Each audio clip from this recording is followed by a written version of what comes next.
What's up, everybody, on the Everything Medicare Podcast? My name is Christian Brindle. Thank you for joining me for another awesome dynamite episode. And today I have a really, really awesome guest. I have Nick Williams with me, aka the Medicare Millionaire. Nick is someone that has, 30 years of experience, Nick, in the Medicare field? 30 years, yes. Not exclusively doing Medicare, but 30 years is the answer, yes. Hey, well, we'll take it.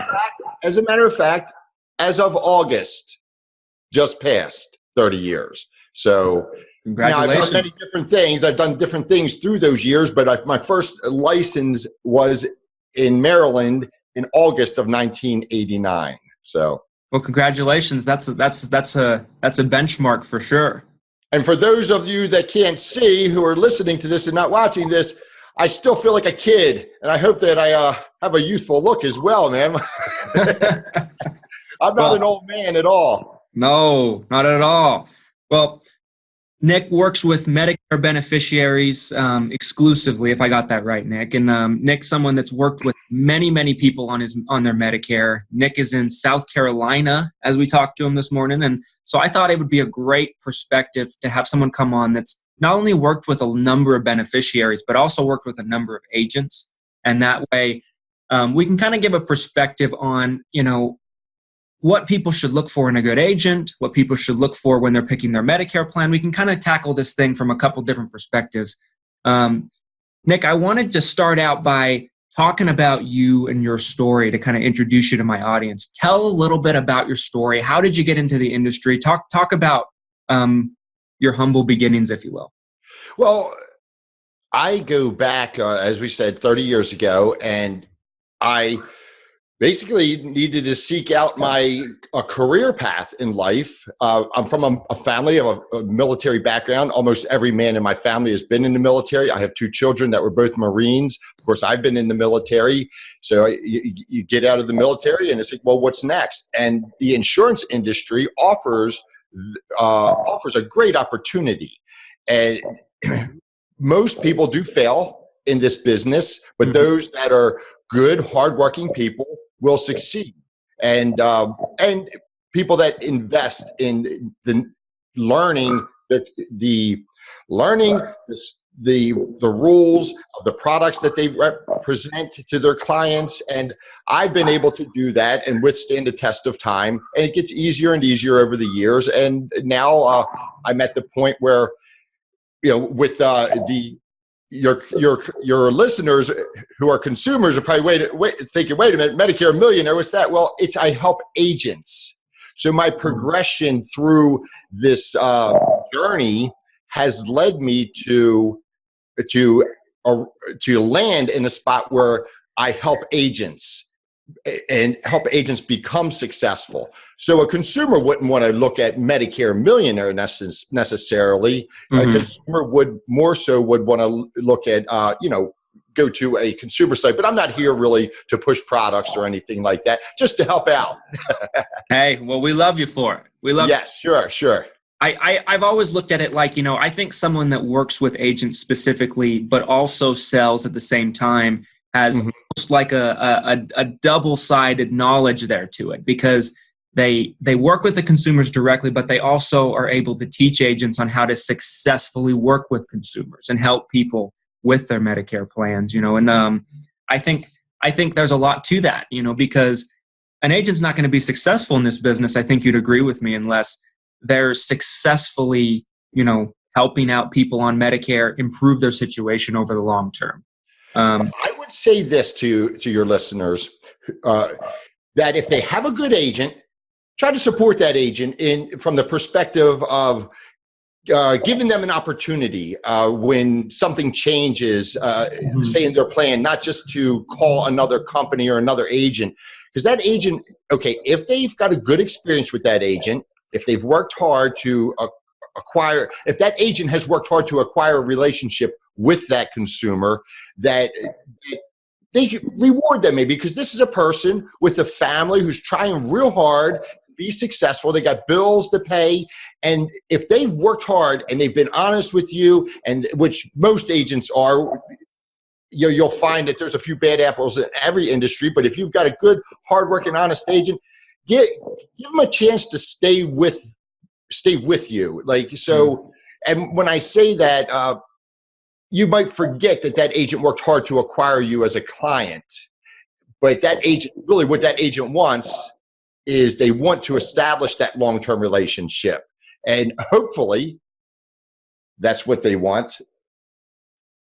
Right. Yeah, I think, I always tell people that it's so important to pick a good agent. And once you have one, it's someone you want to latch on to and kind of, stick with them. And, but finding one is the key. But like you said, there's a lot of good agents out there in the industry in all different markets. Nick, I wanted to start out by a question that has something to do with your experience in the insurance industry, the Medicare industry, that I find very interesting. Over the years, is there anything that you can recall that you could say was a change in the industry that kind of took you by surprise, or maybe something that was a big change that took some kind of adjustments to for the beneficiaries as well as the agents? I believe that over the time we've had, good or bad, we have more government. The word that comes to mind is intrusion, but it could be considered protection for the consumer. But what happens, and this would be with the advent of Medicare Advantage. So you have Medicare supplements and you have Medicare Advantage, two entirely different products that protect seniors that insure seniors and with their Medicare benefits in different ways. Well, when that Medicare Advantage came on, well, you've got a lot of rules and a lot of regulations, a lot of, and again, we'll say the government oversight. How is that? There you go. I love that. I love it. Yes, government oversight, and that government oversight has changed the dynamics for agents and for the consumers. This is important that they understand this. These agents have to go through. It is somewhat rigorous every year, the certification process, and they call it AHIP is one such requirement. So that alone, plus every single company has a comparable requirement that has to be met or completed. And think of this as continuing education. And so we also have to have continuing education credits just to maintain an insurance license. But you ask the big change, that would be the only thing. This business remains the same. We do the same thing. When you get into the life insurance, it's all the same. Nothing changes. The products are tweaked differently. And they may add some more bells and whistles. One other thing is they've added, for insurance products, they've added the indexed component to the insurance products. So indexed annuities, indexed universal life insurance. That probably would be the other big change over the years. And again, not saying it's good or bad. It's just is what it is. That is the big change that I've seen. But these whole life insurance policies, the Medicare supplements, there's a lot of this stuff has been around forever, just forever. And I'll continue on. I'm going to add one more to the list, okay? Of course. When I came into this business, I started in '89 and in Maryland, and HMOs were just making their presence known, but nobody would accept those HMOs. And it was only one that I can remember from the start, which was Kaiser Permanente. They came out with an HMO, and nobody wanted it. Nobody wanted it. Prior to that, because we're talking to seniors, and they remember that major medical was the only insurance that existed for the most part prior to that. So they came out with this HMO, and nobody wanted it. And the reason was because it had a gatekeeper. But now everybody has an HMO shoved down their throat, whether they know it or not. And it's a sad statement on society that we have allowed this. And the reason I say it's a sad statement, because when you have an HMO, you have one person that's in control of your health care, and it's not you. it's your primary care physician. They can determine who you can see or not see for your back, for your for any of your if you have an illness that's difficult to diagnose and you are going to a specialist. The doctor, your primary care physician, can cut you off and say you cannot see another specialist. So that's that to me is a problem. So my suggestion to consumers would be that they go the PPO route versus the HMO. Now, there's a lot of people with the Medicare Advantage programs that are in the HMO that are happy. Well, you're happy until one day you can't see a specialist. Then you're not going to be happy. So food for thought. Yeah, I think it's definitely a good point, you know. And HMOs are more common today than probably ever. Yes. So it's interesting to kind of see how we've gotten there. Yes, and it has been a process. They went the HMO route. Again, the HMO came in. Again, I can speak only on the East Coast and in the Mid-Atlantic area. The HMO came into Maryland, and it was not accepted. And so the alternative was the PPO. PPO, you still restricted the network somewhat, but you did have freedom to choose anybody in the network that you so desired to visit and have a diagnosis. And I'll tell you something again, Christian, if your back hurt real bad, into a couple specialists and they told you, well, that's it. You can't see anybody else. Well, your back still hurts, right?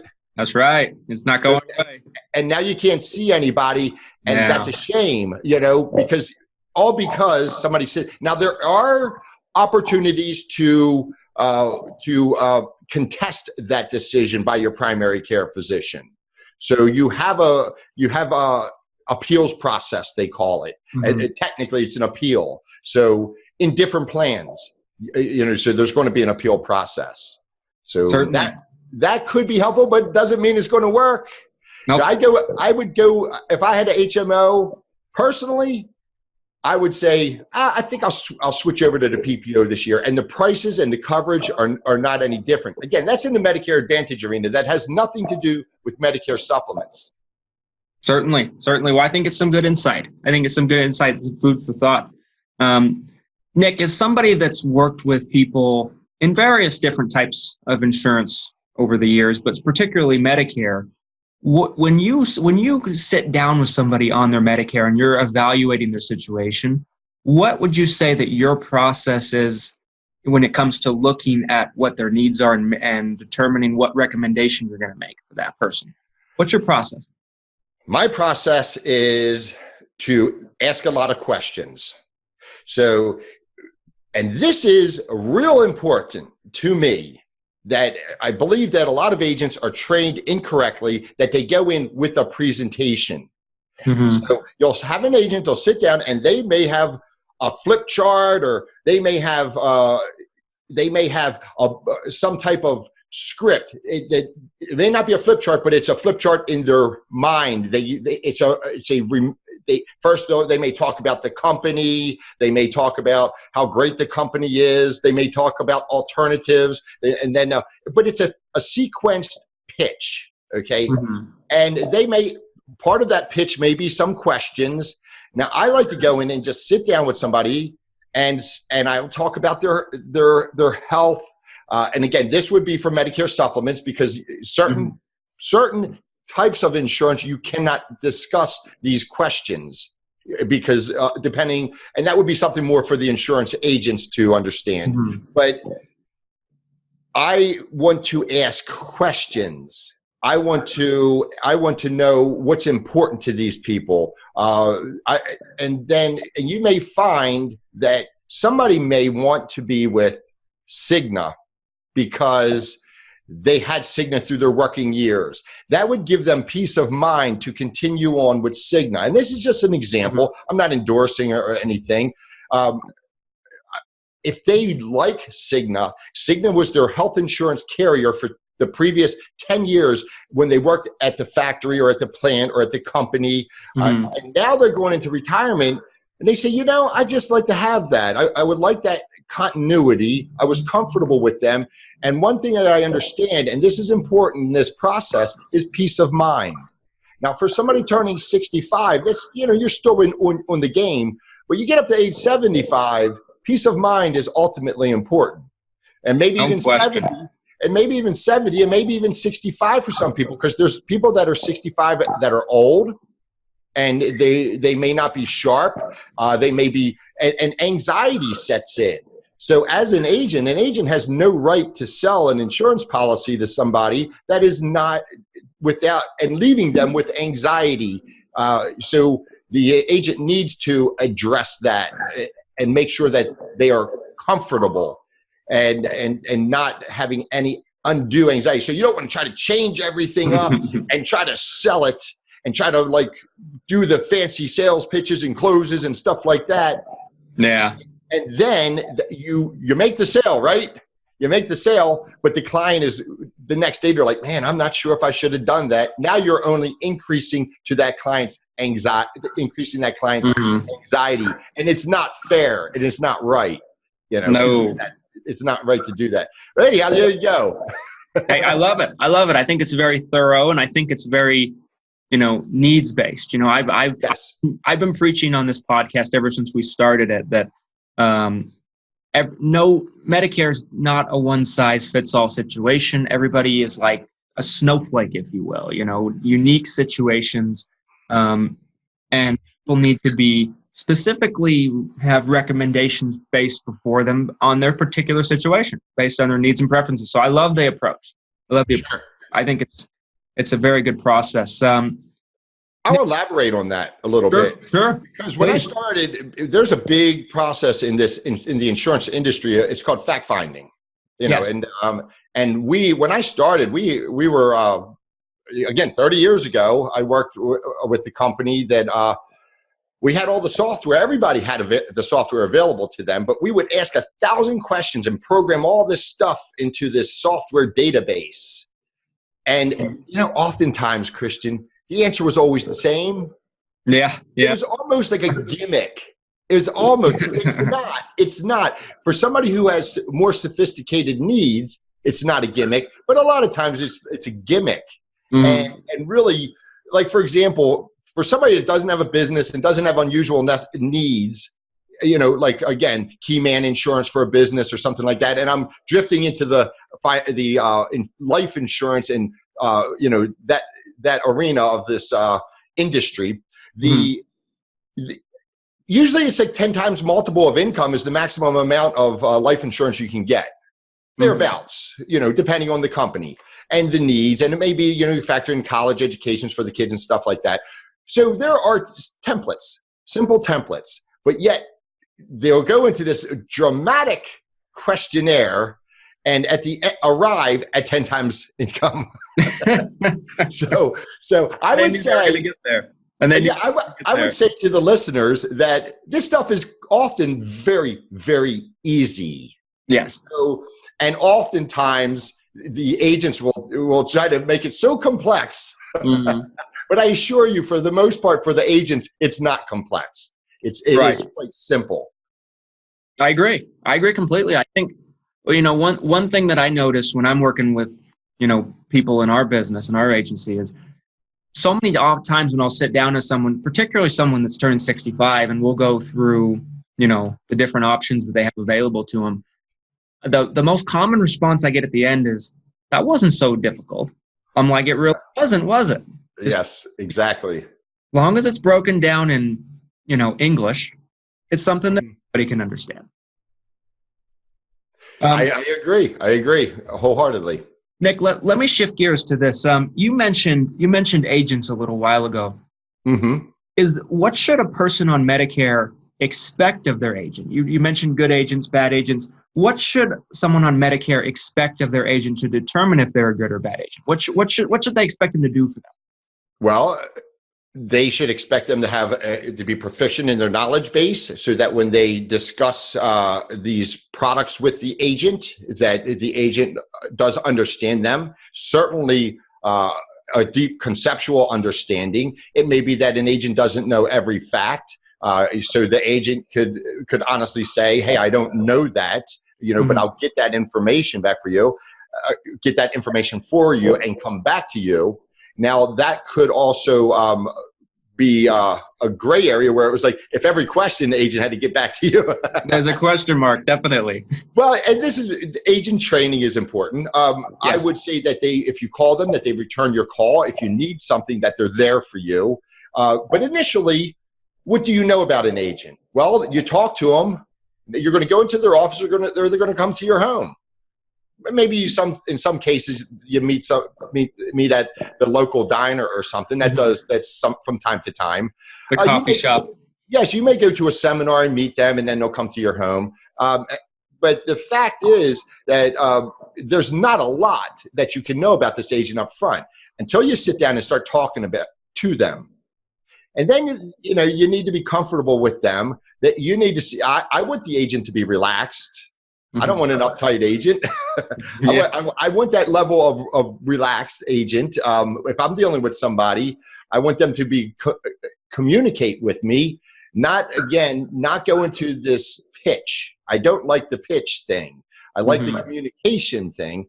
And so that presentation, hardcore presentation, is a little bit off-putting for me. And that's just a matter of preference. Now, some people may not want any nonsense, or the communication. They may consider just a conversation nonsense. Just give me the facts. Because I've had people that have said that. Just give me the facts. I'll make the decision, But having said that, again, you want an agent that is a pleasant person, a person that's knowledgeable, a person that when you call them, return your call. And you want somebody that is dedicated to their business. I would qualify that by saying you would want somebody that is a full-time agent professional. And now you may not be able to determine that by speaking with them, but there are agents that come and go. And Good question. And yes, and they'll come during the Medicare season, so to speak. Mm-hmm. And they'll come in and just run roughshod over like as many clients as they can, and then they'll disappear until next year. Mm-hmm. Now, if they are highly trained, they wouldn't come in and run roughshod. Yeah. If they were highly trained, they would come in and help people in that period of time. And there are a lot of agents like that they just are financially successful, and they only need to work at certain times per year. And there's nothing wrong with that. But they're usually people that are seasoned, and they've been doing this for years. Not too many agents can just take months and months off. But no. There are some that, especially as they get older, they have built up quite a significant clientele, and they do go, have downtime and then gear up, do all their training and everything, and for the next annual enrollment period, which we have approaching now as we speak. That's right.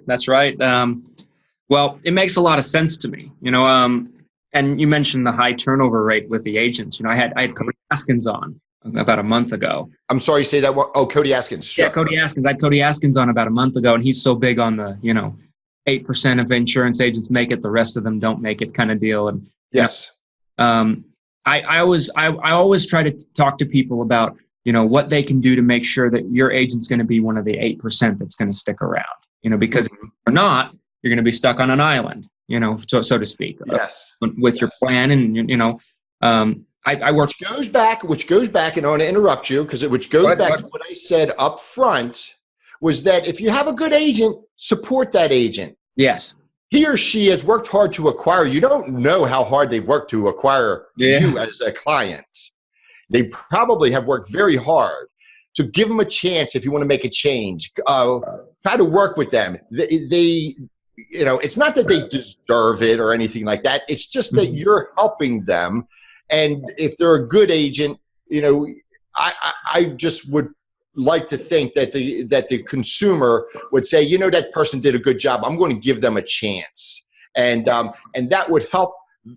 If more people thought that way, then that may, and agents have to earn it, but that may help decrease the turnover rate, which would then increase which would decrease that failure rate somewhat, especially a new agent. Right. The new agents need help. Right. Give them a chance. And that's why they got guys like you, Nick. That's right. Play, Yes. Yes. Well, yeah, and as I said before, clients are probably thinking Medicare Millionaire. Who's this arrogant person or whatever? It has nothing to do with millionaire stuff. Yeah.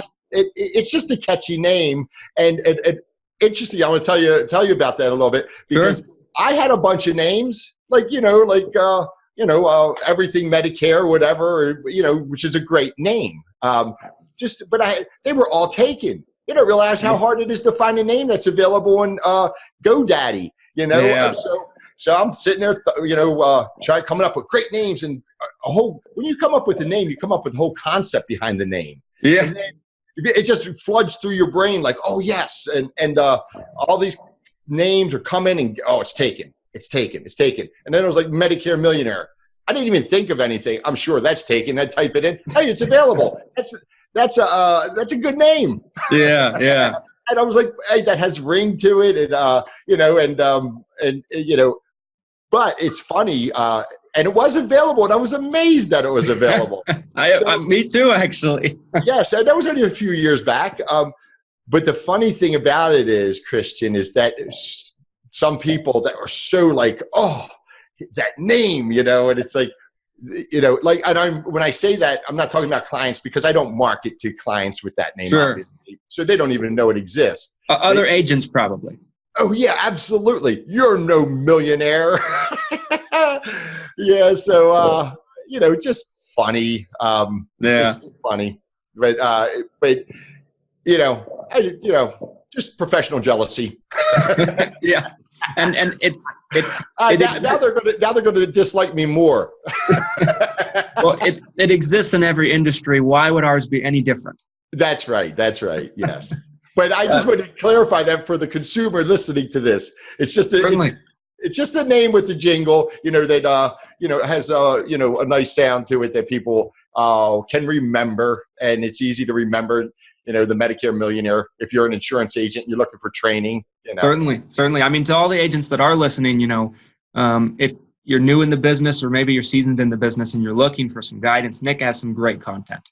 I can speak for it myself. Yes. I followed it myself I actually discovered your channel in the last couple of months, and I think you do great content on there. So, it's a great service to the beneficiaries, I feel, if you think about it, because a better trained agent is going to make sure that they're better equipped to have their needs taken care of long term. And in that channel, I teach the agents to do things as I think they should be done. Mm-hmm. And so what I'm saying and what I've said already in this interview is what I try to teach them to do is focus on these questions. And a good agent can take these questions, and when I say the questions, a question-based interview instead of the pitch. So just a discussion, and the discussion should be a series of questions, again, about your health, about your current insurance, about your existing agent. Like if one of the questions I always ask is, do you like your current agent? If they like their current agent, I do not want to interfere at all. So unless I see that agent has made a mistake that's significant, and then I'll say, look, you have an agent, and I respect that, but they've made a significant mistake. So maybe you need a better agent now. Yeah. So that's I think that question-based approach is a better approach. It's harder because you're not getting to that. You can't use that seasoned sales pitch with the closes at the end. So it's harder for the agents. Car salesmen. Yeah. It's harder for the agent to master that art of question, and because the agent has to think, instead of going in and doing that presentation that everybody in the company is trained to pitch. Mm-hmm. It's like, here's how you do it, and here's your opening, and here's and it's, and now talk about the company and how great the company is. And the company's the A+ rated company, and we're in 50 states. We have, it's like blah, blah, blah, blah, blah. Every company's, great. Yeah. I've never heard anybody say, well, my company's like so-so. Yeah. Never happened. Never started to pitch that way. But if somebody did start with that presentation, I'd have to stop and listen to them. Yeah, because that'd be different. Our company's like so. We got pretty good products. They're not great, but pretty good. Well, Well, Nick, let me shift gears to this. And this is something that I've asked every single person that's come on to talk about Medicare. So, I think it's a difficult question to answer. So just a heads up on it. Sure. Polarizing question. Obviously, there's no politically correct answer to the question. And obviously, it depends on a person's situation. But if you had to, for one reason or another, lean more towards a Medicare supplement or a Medicare Advantage plan for a consumer, which product do you think has more beneficial aspects to it than the other? If you had to pick, obviously it depends on the person's situation, but if you had to pick one or the other. Yes. If I had to pick and I was financially able to afford it, it would be the Medicare supplement. Mm-hmm. Now, having said that, there's nothing wrong with the Medicare Advantage plan if it has a good network. And there are some, and I'm not going to mention the names of any companies because I probably would get into that probably would not be allowable. They take us down. Yes, but there are companies that one particular company that I haven't that I'm thinking of, and Christian, you'll know who it is by me saying it. But they have a nationwide network that is incredible. So there's nothing wrong with I would if my mom had to go with that plan, I would not be opposed to that. If she had to go with a Medicare Advantage plan, there would be nothing wrong with that from the standpoint of network. Then you get into, well, wait a minute, I have copays, coinsurance, and deductibles, and that becomes the other issue, and that can be confusing, thus leading into the anxiety that anxiety issue that I discussed earlier. So I don't want to create anxiety for my clients. Now, you also have to factor in that Medicare supplement and that drug card that they're going to purchase might be $140, $50, $200 a year, whatever. I mean, a month, excuse me. It could be, it starts off low and it gets higher and higher and higher. So some people get priced out, and now they are affordable. So people should not get priced out. Mm-hmm. They shouldn't. No. But some people that, they're helping their family, they have kids living with them. People struggle sometimes, and, they're getting $1,300 a month Social Security with no retirement, and that may lead to a struggle for them financially. They can't afford that Medicare supplement with the drug card because you got to purchase the drug card as well. You don't have to, but it's advisable to do so, or you will suffer a penalty eventually when you do purchase that drug card. So that is an issue that they couldn't afford the Medicare supplement and drug card. Now, the Medicare agent who would be strictly Medicare supplement would argue, well, if they can't afford that, they can't afford a Medicare Advantage plan because the Medicare Advantage plan has a maximum out-of-pocket. And the co-pays and co-insurances. Yes. So, and it might be $6,700. It might be $3,400. That would be that, and that's a viable argument. Okay, and then we get into the probability that somebody's going to reach that. Most people would never ever get there, so that would be the person, the Medicare Advantage proponent would say, well, my clients don't ever get anywhere near that. They pay zero premium, and their doctor costs them, their primary care doctor zero as well. They're like they go to the doctor twice a year. And so that is, there's an argument, a viable argument from each side. Which one I'm sorry? I said certainly. Yes. Which one do I prefer? I would prefer the Medicare supplement because I can go to any doctor that accepts Medicare anytime, anywhere. And there's no questions asked. But I'm certainly not going to fight with somebody about it. I've been with clients that have had Medicare supplements and wanted to go to Medicare Advantage who were financially successful. I didn't understand it other than the fact that everybody they know had one. And I remember one client in particular, and they just never went anywhere near their out-of-pocket maximums. And so I'm telling them how they can lower their premium on their Medicare supplement. And they actually got a little perturbed at that point and said, look, we just want this Medicare Advantage plan. They knew the company and everything. And I was like, I was put in my place, and I kind of sort of had to do what I was told in that case. You just do what they want at some point, right? You do your best to make the best recommendation. Yes. But again, just coming back to, like, if somebody had, I used the example, if they had a Cigna, with their employer, or maybe it was Blue Cross and Blue Shield with their employer, they may want Blue Cross and Blue Shield with their Medicare supplement. And then, and it's like, it's familiarity, just a level of comfort. And there may be one less expensive than the Blue Cross and Blue Shield. Maybe, and I won't say better, because these Medicare supplements are basically the same. The same, with the price being the difference. If that were the case, then I'm not going to argue with them, or it might be a company, the rates are going to go through the roof, and or you don't know that. Nobody knows what's going to happen, but a company that has a history of rates going through the roof, you can argue with them. But if they're like, hey, this is what I want, that's what you give them.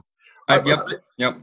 I was starting to go on a tangent there, but I think did I answer that question, Medicare Advantage versus Medicare, adequately? Oh, it's perfect. Beautiful. Yeah. Love it.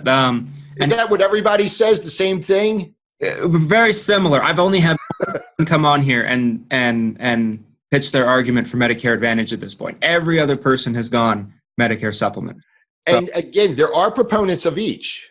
Certainly. I find that the Medicare supplement people typically would be the more dug in, but you have agents now that are digging in on that Medicare Advantage, because they're saying what I said before, that they have most of their clients, and there's data on this. And if I were a consumer, maybe I would ask that question. Well, what's the data? Because it's out there with these companies. They know how many people have reached their out-of-pocket maximums. I don't know how readily available that data is to the agent, but I know at least one company I recently saw that how many people would fall into the high claims category, shall we say, that would max out this maximum out of pocket. So, and there are other plans, there are other little supplement plans, and this is getting into, it's not the minutia of it, and this would be where some people would really argue, but there are plans that supplement the Medicare Advantage. So that would cover some of the cost of the Medicare Advantage, and like perhaps the hospital copay, which is up to a couple $1,000s with some of these plans. So you pay a few bucks and you get something that pays just that one thing, and therefore that hospital trip with the Medicare Advantage doesn't result in thousands of dollars out of pocket. But so you meet in the middle. Yes. Yeah. So. Yeah. Absolutely. Let's get away from that before I get in trouble. Yeah, let's shift gears. Let's shift gears to sure. This. So let's talk about agents again. Sure. Why? Obviously, I think you'd agree with me when I say this. I'm a big proponent of somebody working with a Medicare agent that's independent. Yes. Times out of 100. In your opinion, why do you feel like that is so important to a consumer? If you had to tell somebody why they'd want to work with an independent agent over a captive agent, or maybe someone that does Medicare on the side and only carries a few companies, like a financial planner, why would an independent Medicare specialized agent be beneficial for somebody? I talked to an agent yesterday, and I told him that I really can't help him. And there's a guy here, a guy close, local, so to speak. And he was a captive. They allowed them to have one Medicare Advantage and one Medicare supplement. I just think that's a little bit short selling the client. You're not giving them the opportunity to get enough choice. And, there's no reason why you can't represent at least a range of companies that the client, like let's talk about Medicare supplements. There are very low price Medicare supplements. There are some that have, and they're very good. Now there are some that have, they'll have silver sneakers attached, and maybe they won't call it silver sneakers, but they have the gym membership where you can go down to the YMCA and join at no cost. Well, that might be important to some people. I go to a local gym here, and there's always a bunch of seniors hanging out there. And in the daytime, usually go around 10 a.m. It's flooded. So that's $35 a month at that particular location no, it's $50 a month. It's an expensive gym that I go to. Even for the seniors, I believe it's $50 a month. Wow. I'm 55 years old, so I get the senior discount. There you go. You've arrived. Yes, but I had to sign up for some stupid newsletter and to get a discount. Like I had to, and they send me these magazines and stuff, and they're all full of dreaded stories about Alzheimer's and goodness, cancer and heart attacks. I'm like, man, you know, I feel youthful, but you're making me feel old. Yeah. So I don't even open anything up. I do. I glance at it.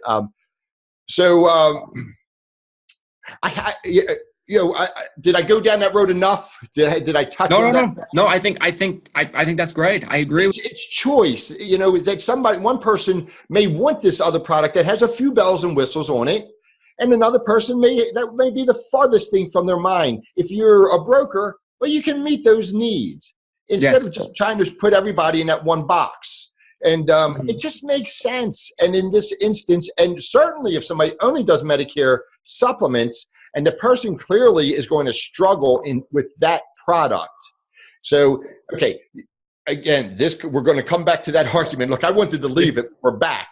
Okay, so you push somebody into buying that Medicare supplement when they can't afford it. Face it, some seniors don't. Just like anybody at any other spectrum of the age range, they don't manage their finances efficiently enough to be able to get that $140 off every single month or whatever that dollar amount may be. Okay. So now you're setting them up for failure. That's right. So, you know, you have to be fair to people. And if they're not going to, you know, if they have no insurance, they have no life insurance, and you talk to them and they're like, well, I just can't make the payments because, you know, and they're probably not going to make the payment to that Medicare supplement. That's right. You can be self-righteous as an agent. You can say, well, you know, this is important and whatever, but that doesn't matter. It doesn't matter. It just doesn't matter. But, there you go.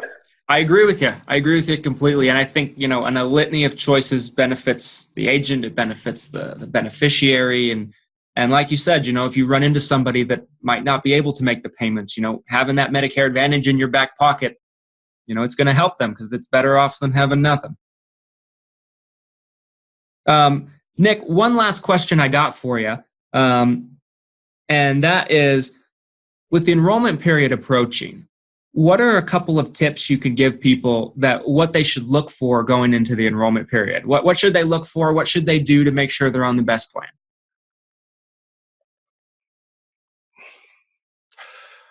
I would say that if you didn't get premium rate increase from your Medicare supplement, probably just leave one. I mean, if it was good last year, good this year. There's a big about this Plan F going away. It's not going away, but there may be reason to change that. And the reason would be to change that would be that all agents are pull out, so it may disrupt the pool. Insurance is a pooled product. It's a bunch. You have healthy people to offset the cost of the unhealthy. Pulling people out from Plan F is bad. It's going to make the book lopsided. So I would consider that maybe, you know, just consider that agent that could give you some advice there. That's number one. I would say for people that are in the Medicare Advantage side of the equation, we cannot talk about Medicare. You kind of dropped out. Are we good? Everything good? Yeah, I think we're good. The connection just got a little wish-washy on me, but I think it's much better now. Yes. That's why I hardwire. Yeah.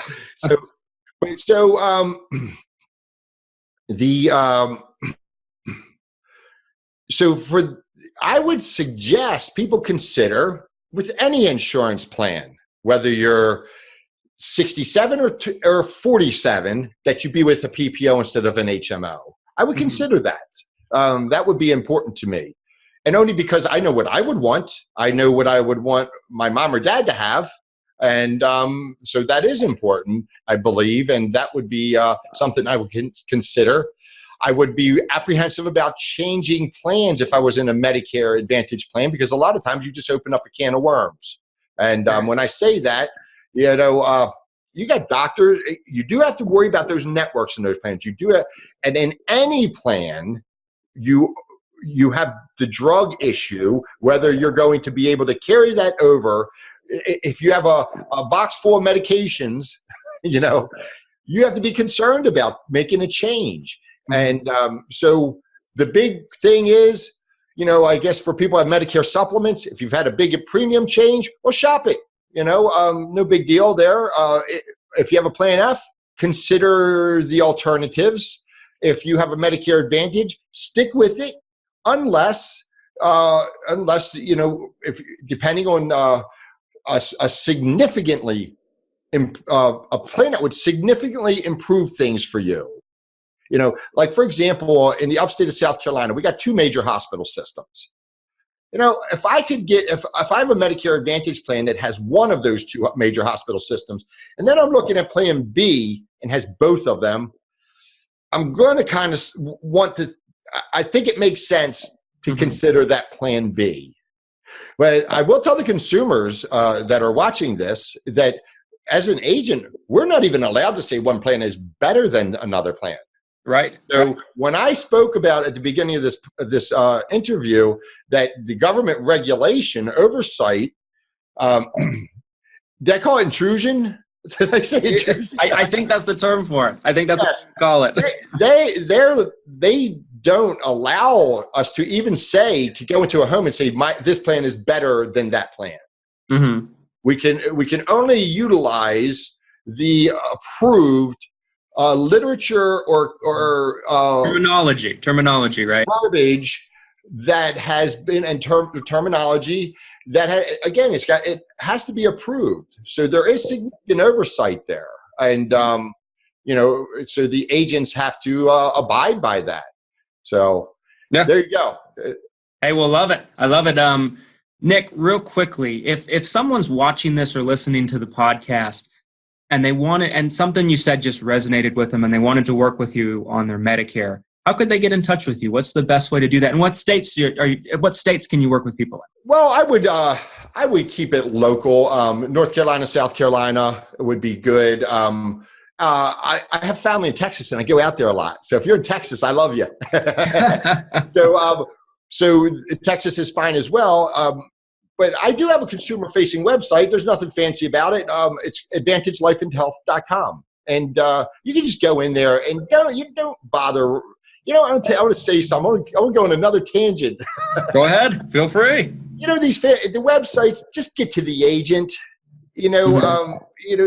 A lot of these websites, they're all geared to where they want to funnel you into a sale. Just to the agent. Usually there's a way that you can just enter your information in and say, call me. So there's such an option at AdvantageLifeAndHealth.com that you can just enter your information and then we'll call you. And that would be the best way to get a hold of me. So I like to keep it simple in that arena. Again, it's all conversation and it's all practicality, it's like, let's just communicate, talk about this and determine what's best for you. Great. And also any of the agents that are listening, I know there's agents that tune in every time we do an episode, go subscribe to Nick's YouTube channel, Medicare Millionaire. Like those videos, subscribe, ring the bell, whatever it is. Drop a comment in the. Hey, look! I have another consumer website that and people watching can go to this website. It's called Medicare Pro TV, and I have this. You can go to YouTube and watch this, or you can go to. I believe it's on my website. It has the videos. Either way, I would get up in the morning and I would get myself, in front of the camera, fixed up from the waist up, and I would have a cup of coffee and I'd just read the Medicare news and I just talk about it. And usually some politicians are promoting this or that. And I talk about how stupid the politicians are. So I made about 15 of those. I kind of slowed down on it quite a bit. Yeah. But that's something that somebody, if they just, if you have time to burn and you just want to watch some silliness, but I do drill down on the news of the day concerning Medicare. That's Medicare Pro TV. Hey, well, very cool. Very cool. I encourage everybody to go watch that. If you're in the South North Carolina area, give Nick a call. Yeah, sure. Take care of you. All right. Well, Nick, thank you so much for doing this. Thanks for taking the time and coming on. Yeah, man, I appreciate you, Christian. I really do. Hey, the pleasure's all mine. We'll have to do it again soon. All right, man. All righty. Thank you, everybody, for tuning in. Thank you, everybody, for watching. We bring you 3 Everything Medicare podcast episodes a week. Do us a favor, subscribe on our YouTube channel, drop us a 5-star review on Stitcher so we can move to the very top of the Medicare focus, and we'll talk with you soon.